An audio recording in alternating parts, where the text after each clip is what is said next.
গণবিক্ষোভে অগ্নিগর্ভ Iran, লাফিয়ে বাড়ছে মৃতের সংখ্যা। এখনো পর্যন্ত 466 জন বিক্ষোভকারীর মৃত্যু হয়েছে বলে দাবি করেছে মানবাধিকার সংগঠন। গণবিদ্রোহে পরিণত হয়েছে মূল্যবৃদ্ধির প্রতিবাদে শুরু হওয়া এই বিক্ষোভ। তেহরান সহ বিভিন্ন জায়গায় আগুন জ্বালিয়ে বিক্ষোভ।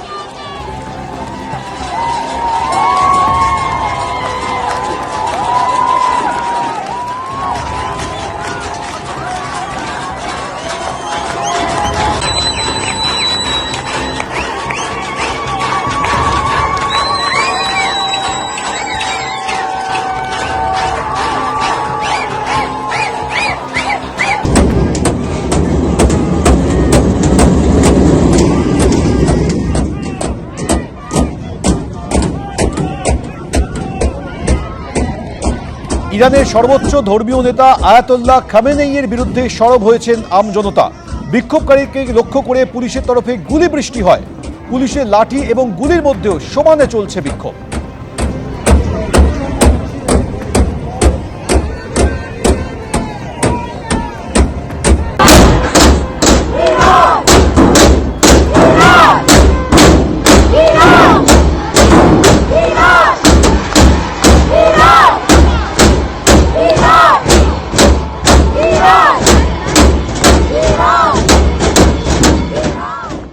কার দখলে থাকবে টোটো ইউনিয়ন? নিউ টাউনে আইএনটিটিউসির গোষ্ঠীদ্বন্দ্ব। টোটো ইউনিয়নের দখল ঘিরে দুপক্ষের মধ্যে সংঘর্ষ, আহত 5 জন, 1 জন আটক হয়েছে। আমাদের টোটো স্ট্যান্ড কিছু আমাদের স্ট্যান্ডে কিছু লোক এরকম মেরেছে। তারা শুধু ঝামেলা করতে জানে।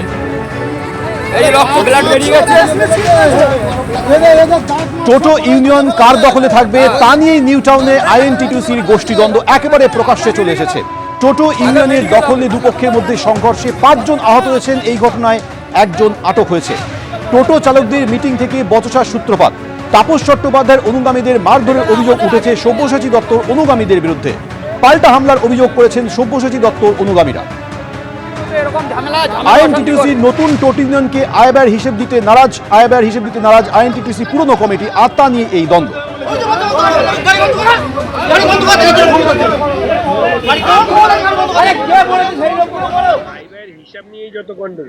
আয়ব্যয়ের হিসাব তো আছেই, ওটাই তো সব থেকে বড় গন্ডগোল। না, বৌদ্ধ কোনো জায়গায় দায়িত্বে নেই, সুনীল বৌদ্ধ কোনো দায়িত্ব নেই, মানে যেটা মরাই বলা হয়। কিন্তু এটা দায়িত্বে আছে সভাপতির পদে সুধাংশু দাস, ও হচ্ছে সভাপতির পদে আছে। সুরান মণ্ডল, ও ছিল প্রাক্তন আর কি। ও হচ্ছে সম্পাদক। এইবার আমাদের এরা যারা হিসাব চাচ্ছে, হিসাব তাও কি আমাদের নেতাদেরকে বলানো হয়েছে যে হিসাবটা দেওয়া হোক, আমাদের কমিটির লোকেও বলা হয়েছে ভদ্রভাবে। হ্যাঁ, এইবার ও কোনোভাবেই হিসাব দেবে না। আজকে হট করে মারপিট করে দেবে। একটা ইউনিয়ন রয়েছে, সেখানে একটা ঝুটঝামেলার সৃষ্টি হয়েছে। এবার পুলিশ সেখানে উপস্থিত হয়েছে, হয়ে আমাদের একজনকে তুলে নেওয়া হয়েছে। এখন দেখা যাক আইন কি ব্যবস্থা নেয়। আমাদের স্থানীয় সভাপতিকে তুলে নিয়ে এসছে। এখন আমরা পুলিশের উপর আস্থা রাখছি, যাতে পুলিশ সমানভাবে বিচারটা করে। প্রতারণার অভিযোগে দিল্লি পুলিশের সাথে গ্রেফতার বাপি সেনের ছেলে।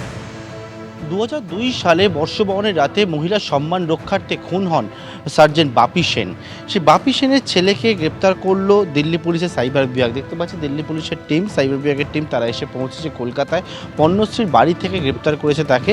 এবং যে বিষয় অভিযোগ, মূলত দিল্লি পুলিশের সাইবার বিভাগের যে একটা ইনভেস্টমেন্ট ফ্রড হয়, এবং সেই ইনভেস্টমেন্ট ফ্রডে তারা তদন্তে নামেন যখন দেখতে পান যে অভিযুক্ত কিন্তু যে অ্যাকাউন্টে টাকা জমা পড়েছিল সেখান থেকে টাকা তুলেছিল।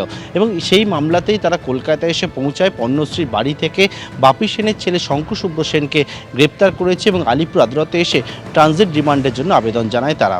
ক্যামেরা দীপ্তিনু চক্রবর্তীর সঙ্গে পার্থপ্রতিম ঘোষ, এবিপি আনন্দ, কলকাতা।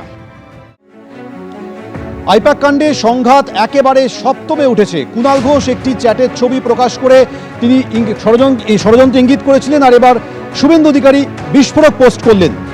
ইডি তল্লাশি চলাকালীন কারা ছিলেন মুখ্যমন্ত্রীর সঙ্গে সেই তালিকা প্রকাশ করেছেন শুভেন্দু অধিকারী।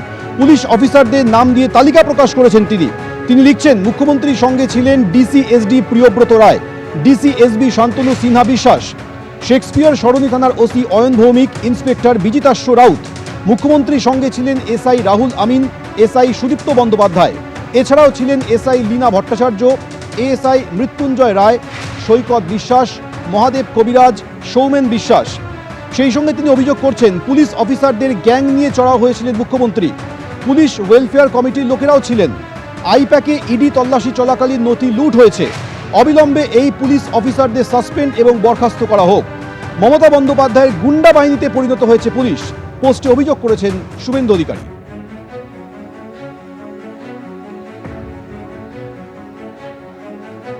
আইপ্যাক কাণ্ডে সংঘাত একেবারে সপ্তমে পৌঁছেছে। কুণাল ঘোষ একটি চ্যাটের ছবি প্রকাশ করে ষড়যন্ত্রে ইঙ্গিত করেছিলেন, আর আজ শুভেন্দু অধিকারী একটি বিস্ফোরক পোস্ট করে মমতা বন্দ্যোপাধ্যায়ের সঙ্গে যে পুলিশ আধিকারিকরা ছিলেন তাদের নাম প্রকাশ করেছেন। শুধু নাম প্রকাশ করেই ক্ষান্ত থাকেননি, তিনি সেই সমস্ত পুলিশ আধিকারিকদের অবিলম্বে সাসপেন্ড এবং বরখাস্ত করার দাবি তুলেছেন।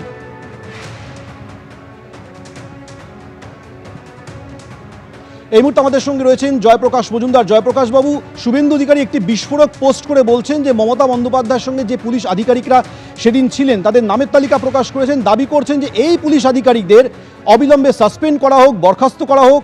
মমতা বন্দ্যোপাধ্যায় সেদিন এই পুলিশ আধিকারিকদের নিয়ে চড়াও হয়েছিলেন, গুন্ডা বাহিনীতে পরিণত হয়েছে এই পুলিশ। ইডির কাছে প্রশ্ন করা হোক কার নির্দেশে তারা সেদিনকার অভিযান করেছে, এটা বড় প্রশ্ন। শুভেন্দু অধিকারীর এইসব প্রশ্নের কেউ জবাব দেবে না, কিন্তু মমতা বন্দ্যোপাধ্যায় পরিষ্কার প্রধানমন্ত্রীকে বলেছেন আপনি অমিত শাহকে কন্ট্রোল করুন নয়তো সরিয়ে দিন। সারা ভারতবর্ষের গণতন্ত্রের পক্ষে সব থেকে বড় বিপদ অমিত শাহ, আর এই পশ্চিমবঙ্গে তার চেলা শুভেন্দু অধিকারী। আজকে এসআইআর নিয়ে সারা পশ্চিমবঙ্গের মানুষ আতঙ্কে ভুগছে, সেগুলো বড় সমস্যা। এই আধিকারিক নিয়ে শুভেন্দু অধিকারীর না চিন্তা করলেও হবে। নিয়ম কানুন আছে, মামলা গেছে সুপ্রিম কোর্ট কিংবা হাইকোর্ট, তারা দেখবে। ওনার কি দরকার এসব পোস্ট করার? কে বলেছে গায়ে মানে না আপনি মোড়ল? তার কথার কোনো ভ্যালু নেই। সব থেকে বড় কথা, মমতা বন্দ্যোপাধ্যায় বলেছেন অমিত শাহ সারা ভারতবর্ষের গণতন্ত্রকে নষ্ট করছে, সে তার উত্তর বিজেপিকে দিতে হবে। কার উস্কানিতে ইডি ঠিক ইলেকশনের আগে সব জায়গায় হানা দেয়, এবং এ পর্যন্ত ইডি কেন একটা মামলারও সুনিশ্চিত শেষ করতে পারেনি? ধরেছে, কথা বলেছে, ন্যারেটিভ তৈরি করেছে, কিন্তু এ পর্যন্ত কেউ জানে না মামলাগুলোর কি হলো। করদাতাদের টাকায় ইডি অফিসাররা মোৎসব করছে, তারা কাকে উত্তর দেবে? তাদের উত্তর তো আগে দরকার। ED, CBI, income tax, NIA আর ইলেকশন কমিশন, এদের দিয়ে কি বিজেপি সব জায়গায় এইরকম আতঙ্ক সৃষ্টি করবে আর ইলেকশন জিতবে? ভারতের গণতন্ত্রের পক্ষে সব থেকে বিপজ্জনক অমিত শাহ, সেটা মমতা বন্দ্যোপাধ্যায় বলেছেন, তার উত্তর এখনো আমরা পাইনি প্রধানমন্ত্রীর কাছ থেকে। এবিপি আনন্দ এগিয়ে থাকে, এগিয়ে রাখে।